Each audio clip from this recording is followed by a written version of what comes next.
ಸಿದ್ದರಾಮಯ್ಯನವರು ಅಷ್ಟೇ, D K Shivakumar ಅಷ್ಟೇ, ಎರಡು ಕಣ್ಣಿದ್ದಂಗೆ ನಮಗೆ. ಸಿ ಎಮ್ ಏನಾದರೂ ಸಿದ್ದರಾಮಯ್ಯನವ್ರು ಚೇಂಜ್ ಆಗ್ತಾರೆ ಅಂದರೆ ನಮ್ಮ ತುಮಕೂರು ಜಿಲ್ಲೆ ಜಿ ಪರಮೇಶ್ವರ್ ಸಾಹೇಬರಿಗೆ ಮುಖ್ಯಮಂತ್ರಿ ಸ್ಥಾನನ ಕೊಡಬೇಕು. 5 ಗ್ಯಾರಂಟಿಗಳನ್ನ ಕೊಟ್ಟರು.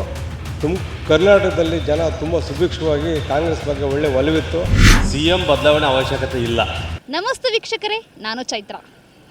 ರಾಜ್ಯ ರಾಜಕಾರಣದಲ್ಲಿ ಬಹಳಷ್ಟು ಸದ್ದು ಮಾಡ್ತಿರುವುದು CM DCM ಬದಲಾವಣೆ ಬಗ್ಗೆ. CM DCM ಬದಲಾವಣೆ ಬಗ್ಗೆ ನಮ್ಮ ಜಿಲ್ಲೆಯ ಜನತೆ ಏನು ಹೇಳ್ತಾರೆ ಕೇಳೋಣ ಬನ್ನಿ. ನಾನು ಸಿದ್ದರಾಮಯ್ಯನವ್ರ ಬಗ್ಗೆ ಹೇಳೋದೇನಪ್ಪ ಅಂತಂದರೆ, ಕೆಲವೆಲ್ಲ ಒಳ್ಳೆ ಕಾರ್ಯಕ್ರಮನ ತಂದಿದ್ದಾರೆ, ಇಲ್ಲ ಅಂತ ಹೇಳಲ್ಲ. ಆದರೆ ಅವರು ಸರ್ಕಾರ ನಡೆಯೋದನ್ನು ನೋಡ್ಕೊಂಡು ಅದನ್ನು ತರಬೇಕಾಗಿತ್ತು. ಕಾರಣ ಏನು ಅಂತಂದರೆ, ಎಲ್ಲ ಫ್ರೀ ಭಾಗ್ಯ ಅಂತಂದಾಗ ಆ ಭಾಗ್ಯನ ಯಾರ ತಲೆ ಮೇಲೆ ಹಾಕ್ತಾರೆ, ಅದ್ರದ್ದು ಇದನ್ನು ಖರ್ಚು ವೆಚ್ಚನ ಯಾರ ತಲೆ ಮೇಲೆ ಹಾಕ್ತಾರೆ? ಸಾರ್ವಜನಿಕರ ಮೇಲೆ ಹಾಕೋದು. ಅದರಿಂದ ಅದನ್ನು ಸ್ವಲ್ಪ ನೋಡ್ಕೊಂಡು 60 ವರ್ಷ ಆದವ್ರಿಗೆ ಅವ್ರಿಗೆ ಉಚಿತ ಪಾಸ್ ಕೊಡೋದು. ಮತ್ತು ಶಾಲಾ ಮಕ್ಕಳಿಗೆ ಒಬ್ರಿಗೊಂಥರ ದ್ವಂದ್ವ ನೀತಿ ಮಾಡಿದ್ದಾರೆ. ಏನು, ಮಹಿಳಾ ಇವ್ರಿಗೆ ಸ್ಕೂಲ್ಗೆ ಹೋಗೋ ಮಕ್ಕಳಿಗೆ ಫ್ರೀ ಇದೆ, ಅದೇ ಗಂಡು ಮಕ್ಕಳಿಗೆ ಇಲ್ಲ. ಇದು ಯಾವ ನ್ಯಾಯ? ಕೊಟ್ಟಿದ್ದಾರೆ, ಗಂಡು ಮಕ್ಳಿಗೆ ಕೊಟ್ಟಿಲ್ಲ. ನಾನು ಅದನ್ನೇ ಹೇಳ್ತಾ ಇರೋದು. ಎಲ್ಲರೂ ಓದೋ ಮಕ್ಕಳೇ. ಹೌದು, ಇಬ್ಬರಿಗೂ ಸಮಾನತೆ ಇರಬೇಕು. ಇದು ನನ್ನ ಒಂದು ಅಭಿಪ್ರಾಯ. ಮತ್ತು ಇನ್ನು ಮುಂದಕ್ಕೆ ಬಂದರೆ, ಅವರು ಅಲ್ಲಿ ಕೇಂದ್ರದಲ್ಲಿ ಏನು ಮಾತಾಡ್ಕೊಂಡಿದ್ದಾರೋ ಏನೋ ಅನ್ನೋದು ನಮಗೇನೋ ಅರಿವಿಲ್ಲ ಅದ್ರ ಬಗ್ಗೆ. ಆದರೆ ಬಿಟ್ಕೊಡ್ಲಿಲ್ಲ ಅನ್ನೋದು ನಮಗೂ ಇದೆ, ಇಲ್ಲ ಅಂತಿಲ್ಲ. ಆದರೆ ಅಲ್ಲಿ ಏನು ಮಾತುಕತೆ ಆಗಿದೆ ಅನ್ನೋ ನಮಗೆ ಗೊತ್ತಿಲ್ಲದೆ ಇರೋದ್ರಿಂದ ನಾವು ಅದ್ರ ಬಗ್ಗೆ ಜಾಸ್ತಿ ಮಾತಾಡಲಿಕ್ಕೆ ಹೋಗೋದಿಲ್ಲ. ಇವತ್ತು ಏನು ಕರ್ನಾಟಕ ಸರ್ಕಾರದಲ್ಲಿ, ರಾಜ್ಯದಲ್ಲಿ ಕಾಂಗ್ರೆಸ್ ಸರ್ಕಾರ ಬಂತು, 136 ಸೀಟು ಏನು ಬಂತು ಕರ್ನಾಟಕದಲ್ಲಿ. ಕರ್ನಾಟಕದ ಜನತೆಗೆ ಆಶ್ವಾಸನೆ ಕೊಟ್ಟಿದ್ರು, 5 ಗ್ಯಾರಂಟಿಗಳನ್ನ ಕೊಟ್ಟಿದ್ದರು. ಆ ಗ್ಯಾರಂಟಿಗಳನ್ನ ಸರ್ಕಾರ ಮತ್ತು ಕ್ಯಾಬಿನೆಟ್ ಪ್ರಪ್ರಥಮವಾಗಿ ಅಧಿಕಾರ ಬಂದ ತಕ್ಷಣ ಜನರಿಗೆ 5 ಗ್ಯಾರಂಟಿಗಳನ್ನ ಕೊಟ್ಟರು. ಕರ್ನಾಟಕದಲ್ಲಿ ಜನ ತುಂಬ ಸುಭಿಕ್ಷವಾಗಿ ಕಾಂಗ್ರೆಸ್ ಬಗ್ಗೆ ಒಳ್ಳೆ ಒಲವಿತ್ತು. ಹಾಗೂ ಸನ್ಮಾನ್ಯ ಸಿದ್ದರಾಮಯ್ಯನವರು ಏನು ಈ ರಾಜ್ಯಕ್ಕೆ ಆಡಳಿತ ಕೊಟ್ಟರು, ಅದು ಕರ್ನಾಟಕದ ಜನತೆಗೆ ಎಲ್ಲ SC ST ಮೈನಾರಿಟೀಸು ಎಲ್ಲ ಕಮ್ಯುನಿಟಿ ಜನರ ಜೊತೆ ಹೊಂದ್ಕೊಂಡು ಭಾಳ ಸುಭಿಕ್ಷವಾಗಿ ಕಾಂಗ್ರೆಸ್ ಸರ್ಕಾರನ ಕರ್ನಾಟಕದ ಜನತೆಗೆ ಅಧಿಕಾರನ ಕೊಡ್ತಾಯಿದ್ರು. ಈಗ ಬದಲಾವಣೆ ಒಂದು ಪರ್ವ ಬಂದಿದೆ. ಇದರಲ್ಲಿ ಇವಾಗ ಸನ್ಮಾನ್ಯ ಡಿ ಕೆ ಶಿವಕುಮಾರ್ ಸಾಹೇಬರು ಅವರು ಹಿಂದೆ ಮಾತಿನಂತೆ 2.5 ವರ್ಷ ಸನ್ಮಾನ್ಯ ಸಿದ್ದರಾಮಯ್ಯನವರು ಮತ್ತು ಡಿ ಕೆ ಶಿವಕುಮಾರ್ ಕೊಡಬೇಕು ಅಂತೇಳಿ ಮಾತುಕತೆ ಆಗಿತ್ತು. ಅದು ಬಿಟ್ಕೊಡೋಕೆ ಇವಾಗ ಡೆಲ್ಲಿನಲ್ಲಿ ವರಿಷ್ಠರು ಏನು ತೀರ್ಮಾನ ತಂತಾರೋ ನಡೀತಾ ಇದೆ. ಈಗ ನಾನೊಬ್ಬ ದಲಿತ ಮುಖಂಡನಾಗಿ ನಾನು ವರಿಷ್ಠರಲ್ಲಿ ಕೇಳ್ಕೊಳ್ಳೋದಿಷ್ಟೇ, ಹಿಂದೆ ಸನ್ಮಾನ್ಯ ಜಿ ಪರಮೇಶ್ವರ್ ಅವರು ಈ ರಾಜ್ಯದ ಒಬ್ಬ KPCC ಅಧ್ಯಕ್ಷರಾಗಿ, ಕರ್ನಾಟಕ ಪ್ರದೇಶ ಕಾಂಗ್ರೆಸ್ ಅಧ್ಯಕ್ಷರಾಗಿ 8 ವರ್ಷಗಳ ಕಾಲ ಈ ಕರ್ನಾಟಕದಲ್ಲಿ ಅವರು ಸೇವೆ ಮಾಡಿದ್ದಾರೆ ಕಾಂಗ್ರೆಸ್ ಪಕ್ಷಕ್ಕೆ. ಅವ್ರಿಗೆ ಅದೊಂದು ವಾಡಿಕೆ.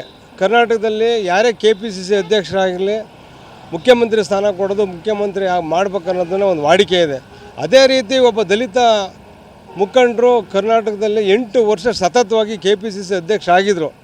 ಅವ್ರಿಗೆ ಎಲ್ಲ ಒಂದು ಕಡೆ 13ರಲ್ಲಿ ಅವ್ರಿಗೆ ಸೋಲಾಗುತ್ತೆ. ಆ ಸೋಲಾದ ಕಾರಣಕ್ಕೋಸ್ಕರ ಅವ್ರಿಗೆ CM ಮಾಡೋಕ್ಕಾಗಲಿಲ್ಲ. ಅವಾಗಲೂ ಸಿದ್ದರಾಮಯ್ಯರೇ CM ಆಗ್ತಾರೆ. ಈಗ 23 ಸರ್ಕಾರ ಬಂದ ಮೇಲೂ CM ಅವರೇ ಆಗ್ತಾರೆ ಸಿದ್ದರಾಮಯ್ಯನವರು.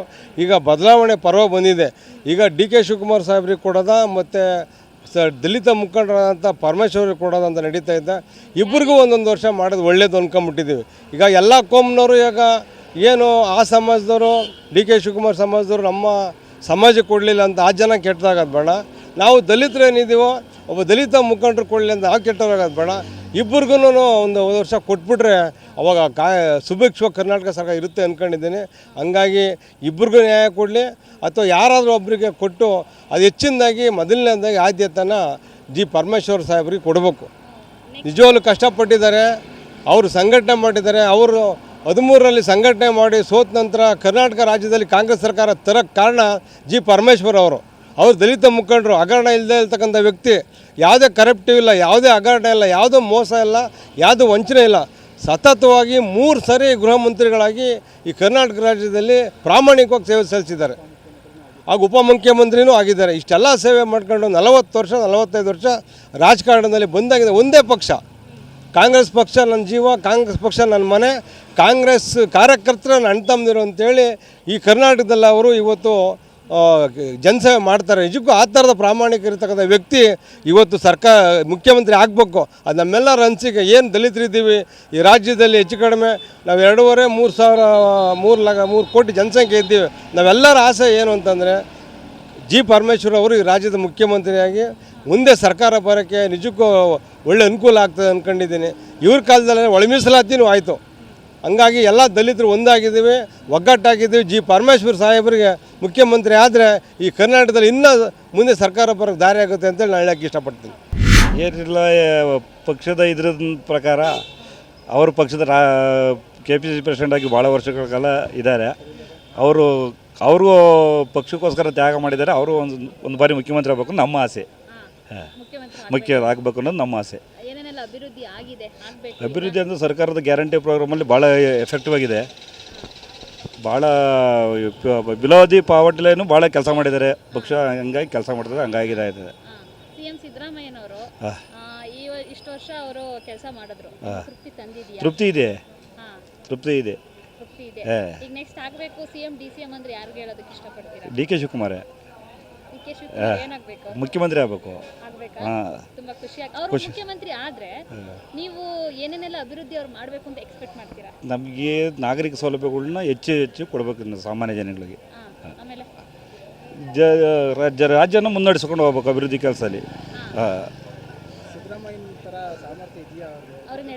ಇದೆ, ಸಾಮರ್ಥ್ಯ ಇದೆ. ಎಲ್ಲ ಪಕ್ಷದ ಎಲ್ಲ ಹುದ್ದೆಗಳು ಅಲಂಕರಿಸಿರೋದ್ರಿಂದ ಅವ್ರಿಗೇನು ಅದು ತೊಂದರೆ ಆಗಲ್ಲ. ಅದು ಎಫೆಕ್ಟಿವ್ ಆಗಿ ಕೆಲಸ ಮಾಡ್ತಾರೆ, ಅದರ ಅನುಮಾನ ಇಲ್ಲ.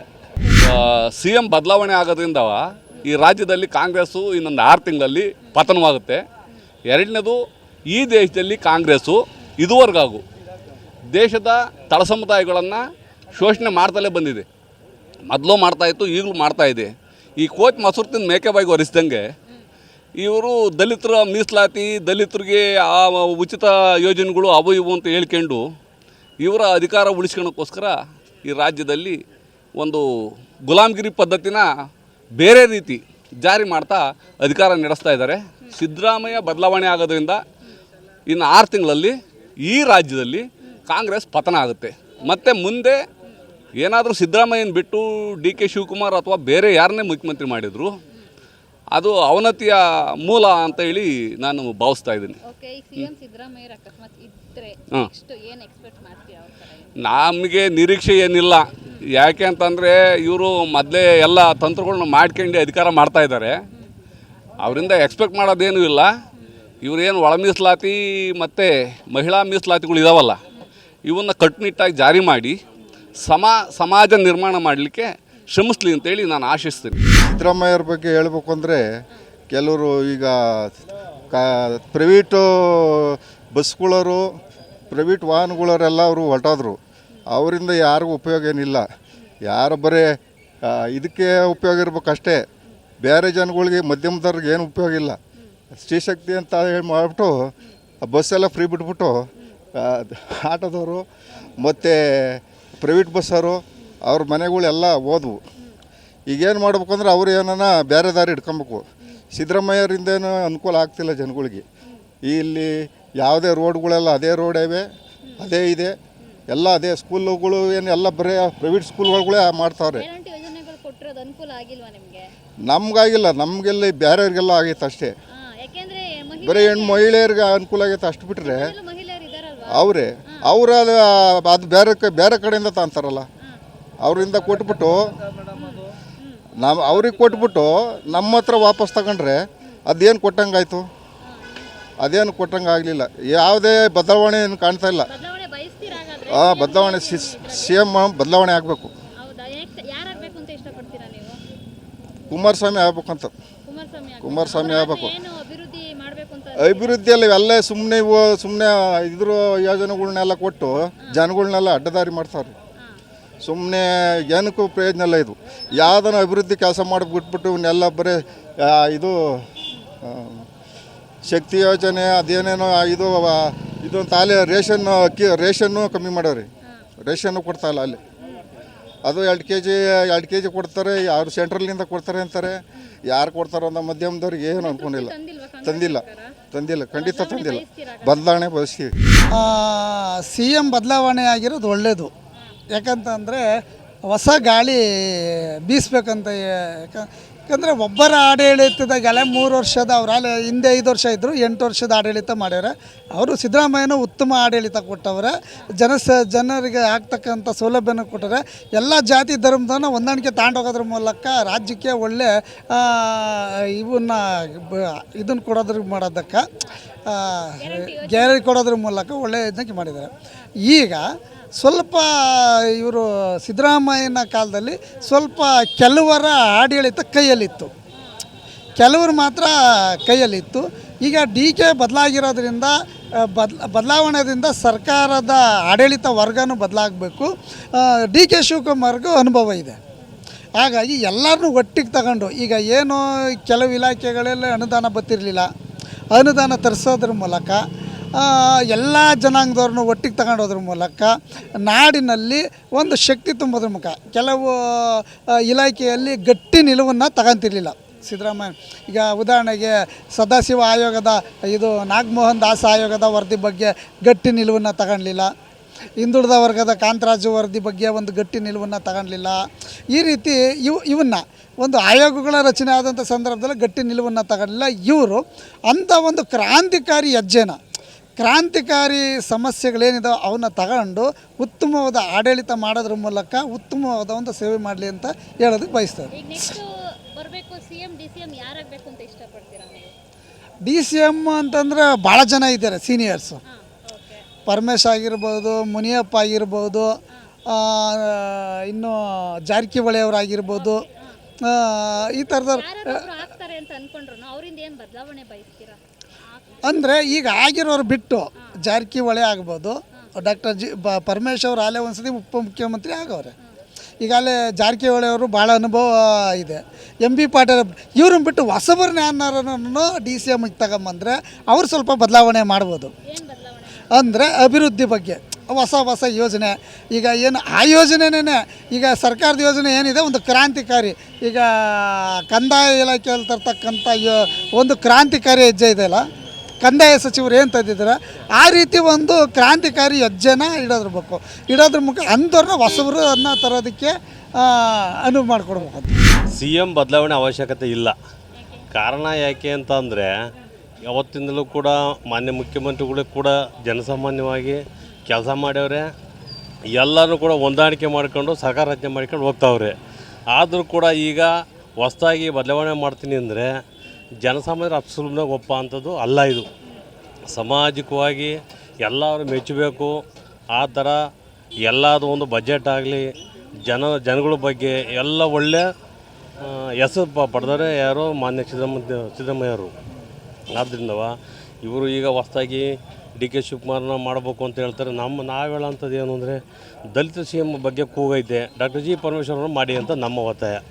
ಆದ್ದರಿಂದ ತಾವು ದಯಮಾಡಿ ಈ ತಕ್ಷಣ ಮಾನ್ಯ ಮುಖ್ಯಮಂತ್ರಿಗಳು ರಾಜೀನಾಮೆ ಕೊಡೋಂಥದ್ದು ಅವಶ್ಯಕತೆ ಇಲ್ಲ. ನೇರವಾಗಿ ಹೇಳಬೇಕು ಅಂತ ಅಂದರೆ ಇನ್ನು 2 ವರ್ಷ ಸಿದ್ದರಾಮಯ್ಯ ಇದ್ದರೆ ಮುಂದಿನ 2028ಕ್ಕೆ ಕಾಂಗ್ರೆಸ್ ಸರ್ಕಾರ ಬರೋದಾಗೆ ಅನುಮಾನ ಇಲ್ಲ. ಮತ್ತೇನಾದರೂ ಇವರು DK ಶಿವಕುಮಾರ್ ಕೊಟ್ಟಿದ್ದೇ ಆದರೆ ಮೇಡಮ್ರೆ ಸರ್ಕಾರ ಯಾವುದೇ ಕಡೆ ನೆಕ್ಸ್ಟ್ ಸರಿ ಬರೋ ಚಾನ್ಸಸ್ಸೇ ಇರೋದಿಲ್ಲ. ಯಾಕೆಂದರೆ ಅವರು ನನ್ನೊಬ್ಬನ ಹಿತಚಿಂತನೆ ಅಲ್ಲ, ರಾಜ್ಯದ ಬಡವರ ಹಿತದೃಷ್ಟಿಯಿಂದ ಮತ್ತು ಮಹಿಳೆಯರಿಗೆ ಕೊಟ್ಟಿರೋಕ್ಕಂಥ ಶಕ್ತಿ ಯೋಜನೆ ಇನ್ನಿತರೆ ಅನ್ನಭಾಗ್ಯ ಯೋಜನೆಯಿಂದ ಅವರು ಇದೇ ಕಾರಣಕ್ಕೆ ಇವೆರಡು ಕಾರಣದಿಂದ ಅವ್ರು ಮುಂದುವರಿಬೇಕು. ಕಾಂಗ್ರೆಸ್ಸಲ್ಲಿ ಇಂಥ ಯೋಜನೆನ ಯಾರೂ ಜಾರಿಗೆ ತರೋಕ್ಕಾಗಲ್ಲ. ಒಂದು ವೇಳೆ ಬದಲಾವಣೆ ಆದ್ರೂ ಸಿದ್ದರಾಮಯ್ಯನವರು ಮುಖ್ಯಮಂತ್ರಿ ಆಗಿ ಬದಲಾವಣೆ ಆದರೆ ಈ ಸಿದ್ದರಾಮಯ್ಯನವರು ಕಾಲದಲ್ಲೇನ ಇವಾಗ ಒಂದು ಐತೆ ಏನೋ ಒಂದು ರಾಘವಾಂಕನ ಕಾವ್ಯದಲ್ಲಿ ಹೇಳ್ತಾರೆ, ಪುರದ ಪುಣ್ಯಂ ಪುರುಷ ರೂಪಿಂದ ಹೋಗುತ್ತಿದೆ ಅಂತ. ಹಂಗೆ ಸಿದ್ದರಾಮಯ್ಯನವರ ಬದಲಾವಣೆ ಆದರೆ ಕಾಂಗ್ರೆಸ್ ಸರ್ಕಾರ ಮುಂದಿನ ಯಾವತ್ತೂ ಬರಲ್ಲ. ಯಾಕೆಂದರೆ ಆಂತರಿಕ ಕಚ್ಚಾಟಗಳು ಆ ಜಾತಿ ಈ ಜಾತಿ ಅಂತ ಕಿತ್ತಾಡ್ಕೊಂಡು ಹೊಂಟೋಯ್ತಾವ್ರೆ. ಹಂಗಾಗಿ ಎಲ್ಲ ಜಾತಿಗೂ ಸಮಾನತೆ ಬೇಕು ಅಂದರೆ ಸರ್ವಧರ್ಮದವರು ನೆಮ್ಮದಿಯಿಂದ ಬಾಳಬೇಕು ಅಂದರೆ ಸಿದ್ದರಾಮಯ್ಯನೇ ಈ ಅವಧಿನಲ್ಲೂ ಸೇರಿ ಮುಂದೆ ಬರೋ ಕಾಂಗ್ರೆಸ್ ಅವಧಿನಲ್ಲೂ ಅವರೇ CM ಆಗಿರಬೇಕು. ಇದು ನನ್ನ ವೈಯಕ್ತಿಕ ಅಭಿಪ್ರಾಯ.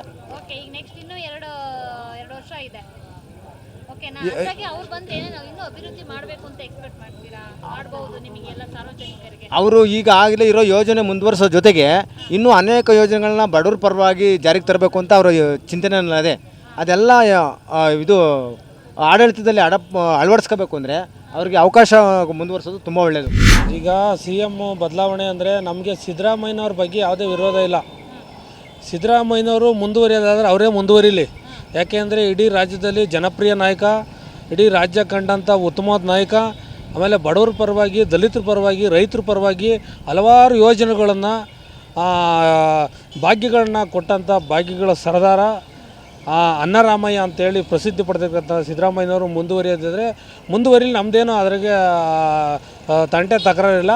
CM ಏನಾದರೂ ಸಿದ್ದರಾಮಯ್ಯನವ್ರು ಚೇಂಜ್ ಆಗ್ತಾರೆ ಅಂದರೆ ನಮ್ಮ ತುಮಕೂರು ಜಿಲ್ಲೆ ಪರಮೇಶ್ವರ್ ಸಾಹೇಬರಿಗೆ ಮುಖ್ಯಮಂತ್ರಿ ಸ್ಥಾನನ ಕೊಡಬೇಕು ಅಂತೇಳಿ ನಮ್ಮ ತುಮಕೂರು ಜನತೆ ಪರವಾಗಿ ನಾನು ಇವತ್ತು ಹೇಳ್ತಾ ಇದ್ದೀನಿ. ಯಾಕೆಂದರೆ ಈಗ ಈ 2026ರಲ್ಲಿ ಏನು ಈಗ ಮೊನ್ನೆ ಸರ್ಕಾರ ಬಂದರಲ್ಲಿ ಏನು DK ಶಿವಕುಮಾರ್ ಅವರು ಏನು ಪ್ರಯತ್ನ ಮಾಡಿ ಸರ್ಕಾರ ತಮ್ಮದು ಅಂತ ಹೇಳ್ತಾರೋ, ಅದೇ ಥರ 2013ನೇ ಇಸ್ವಿಲಿ ಈ ಸರ್ಕಾರ ತರೋಕ್ಕೋಸ್ಕರ ಅವರು ಇಡೀ ರಾಜ್ಯ ಸುತ್ತಿ ಸರ್ಕಾರ, ಕಾಂಗ್ರೆಸ್ ಸರ್ಕಾರನ ಅಧಿಕಾರಕ್ಕೆ ತಗೊಂಬಂದು ಕೊರಟಗೆರೆ ಕ್ಷೇತ್ರದಲ್ಲಿ ಅವ್ರದ್ದೇ ಕ್ಷೇತ್ರದಲ್ಲಿ ಸಹ ಪ್ರಚಾರ ಮಾಡ್ದಲೇ, ಎಲೆಕ್ಷನ್ಗೆ ಅವರು ಪ್ರಚಾರ ಮಾಡ್ದಲೇ ಸಹ ಈ ಸರ್ಕಾರನ ತರಲೇಬೇಕು ಅನ್ನೋ ಉದ್ದೇಶ ಇಟ್ಕೊಂಡು ಇಡೀ ರಾಜ್ಯದಲ್ಲಿ ಸುತ್ತಿ ಸರ್ಕಾರ ತಂದವ್ರೆ. ಫಸ್ಟು ಅವ್ರ ಕೋಟನ ಮುಂದುವರಿಸಿ, ಫಸ್ಟ್ ಅವ್ರಿಗೆ ಅಧಿಕಾರ ಕೊಡಿ, ಆಮೇಲೆ ನೀವು ಯಾರಿಗಾರ ಅಧಿಕಾರ ಕೊಡಿ, ನಮಗೇನು ವಿರೋಧ ಇಲ್ಲ. ನಮ್ಮ ತುಮಕೂರು ಜಿಲ್ಲೆಯಲ್ಲಿ ಇರ್ತಕ್ಕಂಥ ಪರಮೇಶ್ವರ್ ಸಾಹೇಬ್ರಿಗೆ CM ಸ್ಥಾನ ಕೊಟ್ಟರೆ ನಮ್ಮ ತುಮಕೂರು ಜಿಲ್ಲೆ ಇನ್ನೂ ಅಭಿವೃದ್ಧಿ ಆಗ್ತದೆ. ಇನ್ನೂ ಹಲವಾರು ಅನೇಕ ಯೋಜನೆಗಳನ್ನ ತುಮಕೂರು ಬೆಂಗಳೂರು ಹತ್ತಿರವಾಗಿರೋದ್ರಿಂದ ತುಮಕೂರನ್ನ ಡೆವಲಪ್ಮೆಂಟ್ ಮಾಡೋಕ್ಕೆ ಇನ್ನೂ ಹೆಚ್ಚಿನ ಸಹಕಾರ ಕೊಡ್ತಾರೆ. ಇಡೀ ರಾಜ್ಯ ಜನತೆಗೆ ಒಳ್ಳೊಳ್ಳೆ ಯೋಜನೆ ಕೊಟ್ಟು ಅಭಿವೃದ್ಧಿ ಮಾಡ್ತಾರೆ ಅಂತೇಳಿ ನನ್ನ ಅಭಿಪ್ರಾಯ ಮಾಡ್ತೀನಿ. ನಿನ್ನೆ ಕಾಂಗ್ರೆಸ್ಸಿನಲ್ಲಿ ನಡೆಸಿರ್ತಕ್ಕಂಥ ಒಂದು ಬೆಳವಣಿಗೆ ತುಂಬ ಸಂತೋಷದ ವಿಚಾರ. ಏಕೆಂದರೆ ನಮ್ಮ ಕಾಂಗ್ರೆಸ್ಸಲ್ಲಿ ಸಿದ್ದರಾಮಯ್ಯನವರು ಅಷ್ಟೇ, DK ಶಿವಕುಮಾರ್ ಅಷ್ಟೇ, ಎರಡು ಕಣ್ಣಿದ್ದಂಗೆ ನಮಗೆ. ಯಾಕೆಂದರೆ ಅಭಿವೃದ್ಧಿಲಿ ಬಡವರ ಪಾಲಿಗೆ ಸಿದ್ದರಾಮಯ್ಯನವರು ಭಾಳ ಕೆಲಸ ಮಾಡಿದ್ದಾರೆ. ತುಂಬ ಧನ್ಯವಾದಗಳು. ಮುಂದೆ DK ಶಿವಕುಮಾರ್ ಆದರೂ ಸಂತೋಷನೇ, ಸಿದ್ದರಾಮಯ್ಯನವ್ರು ಕಂಟಿನ್ಯೂ ಆದರೂ ಸಂತೋಷನೇ. ಯಾಕೆಂದರೆ ಮನುಷ್ಯನಿಗೆ ಯಾವ ಒಂದು ಸಹಾಯ ಮಾಡೋದು ಒಂದು ಹಸ್ತ ಇರುತ್ತೋ ಅವ್ರ ಇಬ್ಬರಲ್ಲಿದೆ. ಅದರೊಳಗೂ ಬಡವರಲ್ಲಿ ಭಾಳ ಸಹಾಯ ಮಾಡೋ ಹಸ್ತ, 24 ಗಂಟೆನೂ ಬಡವ್ರಿಗೆ ಏನಾಗಬೇಕು, ಏನು ಮಾಡಬೇಕು ಅನ್ನೋದು ಇಬ್ಬರಲ್ಲಿನೂ ಯೋಚನೆಗಳಿರೋದ್ರಿಂದ ಯಾರಾದ್ರೂ ನಮ್ಗೆ ಸಂತೋಷ ಅನ್ನೋ ಅಭಿಪ್ರಾಯದಲ್ಲಿ ಹೇಳ್ತಾ, ಹಿಂದೆ ಸಿದ್ದರಾಮಯ್ಯ ಮಾಡಿರ್ತಕ್ಕಂಥ ಬಡಪರ ಕೆಲಸನೇ ಆಗಲಿ, ಸಾಮಾಜಿಕ ಆಗಲಿ, ಯಾವುದಕ್ಕೆ ಆಗಿರಲಿ, ಕರ್ನಾಟಕದಲ್ಲಿ ಅಭಿವೃದ್ಧಿನೇ ಆಗಿರಲಿ, ಅದೇ ರೀತಿ DK ಶಿವಕುಮಾರ್ ಆದ್ರೂ ಸಹ ಅದೇ ರೀತಿ ಮುಂದುವರಿಸ್ಕೊಂಡು ಹೋಗ್ತಾರೆ ಅಂತ ನನ್ನ ಅಭಿಪ್ರಾಯ ಹೇಳ್ತಾ ಇದ್ದೀನಿ. ಓಕೆ ವೀಕ್ಷಕರೇ, ನೋಡೋದ್ರಲ್ಲ ರಾಜ್ಯ ರಾಜಕಾರಣದಲ್ಲಿ CM ಬದಲಾವಣೆ, DCM ಬದಲಾವಣೆ ಬಗ್ಗೆ. ಸೊ ಸಾರ್ವಜನಿಕರು ಮತ್ತು ತುಮಕೂರಿನ ಜಿಲ್ಲೆಯ ಜನತೆ ಕೂಡ ಹಲವಾರು ರೀತಿಯಾದಂತಹ ಭಿನ್ನಾಭಿಪ್ರಾಯಗಳು ಇದ್ದಾವೆ. ಪಾಸಿಟಿವ್ ಹೇಳಿದ್ರು, ನೆಗೆಟಿವ್ ಹೇಳಿದ್ರು.